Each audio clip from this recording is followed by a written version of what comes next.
Namo Didafa, good morning. Thank you for joining me for our daily practice check-in. Listen, listen, listen. This beautiful sound calls us back to our true home.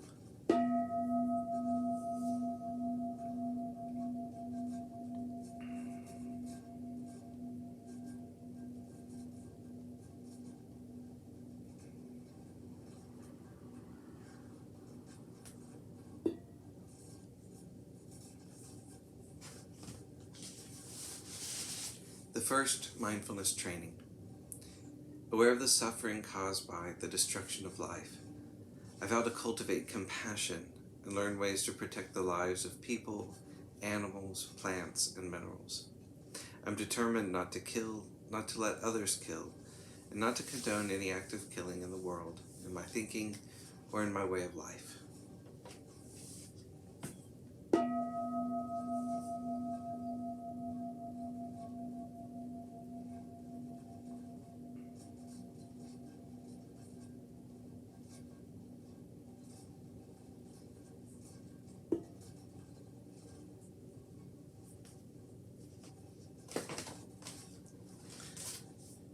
Our Dharma reading today is on cessation and the 32 parts of the body from Ajahn Thiradhammo's book, Working with the Five Hindrances. Through clear awareness of sensual desires and the investigation and understanding of their causes, some forms of sensual desire may cease or at least be reduced. However, this condition is very deeply rooted, primal, or fundamental to our sense of being. Thus, freeing ourselves from its powerful influence will require some concerted effort and a meditative realignment of our approach to reality.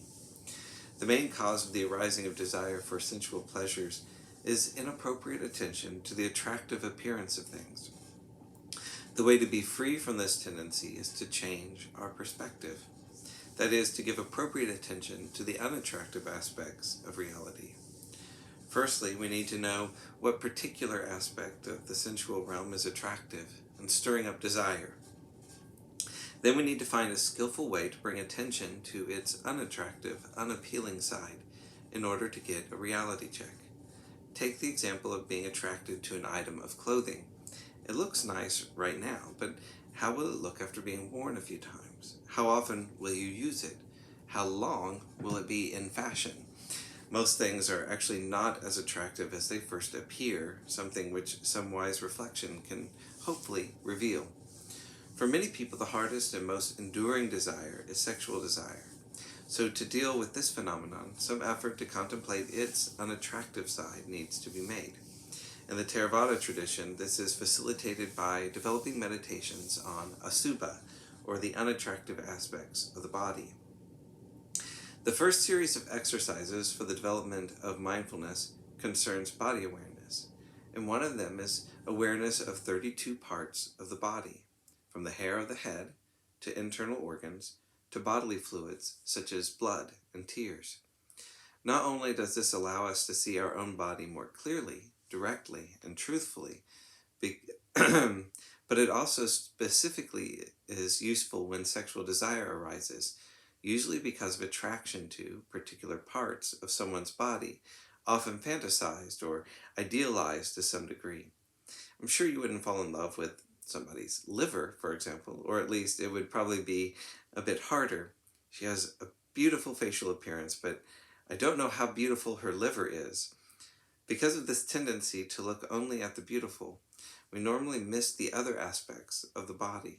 We don't get the whole picture, especially of the so-called unbeautiful, unattractive parts. If we develop this meditation exercise, it gives us the possibility to achieve a more balanced view of the real nature of the body, which in essence is not really so attractive.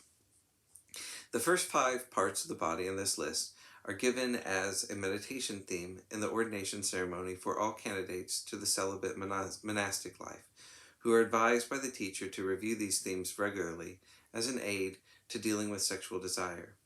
Thus, initially, we make some effort to become familiar with these parts of the body, so that when certain stimuli arise, they may be supplanted by the new perceptions.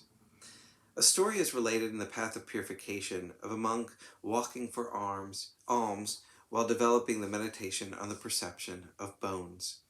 A woman passing by laughed at him, and as he looked up he saw her teeth bones, which then became a powerful image, initiating absorption, concentration, and insight, leading to full awakening. When asked by the woman's husband, following behind her, if he had seen a woman, he replied that he only saw a group of bones passing by. Rather than making this meditation too complicated or abstract, it can be more useful to try to integrate it into our daily life. Thus, when combing your hair in the morning, bring up the perception of hair of the head. When applying cosmetics or medicine to the skin, one can relate to the perception of skin. In one monastery where I stayed for some time, I was able to contemplate the nature of teeth each time I brushed them before a mirror.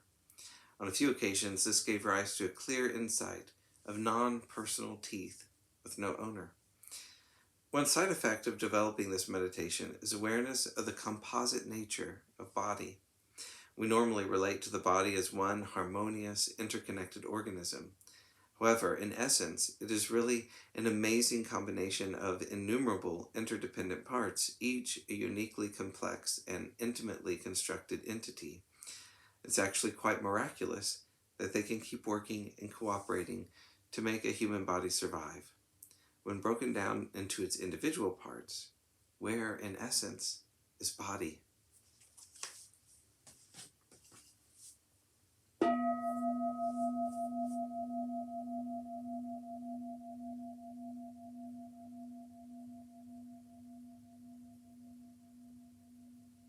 May all beings be well. May all beings be happy. May all beings be peaceful. Sadhu, sadhu, sadhu. Thank you for joining me this morning.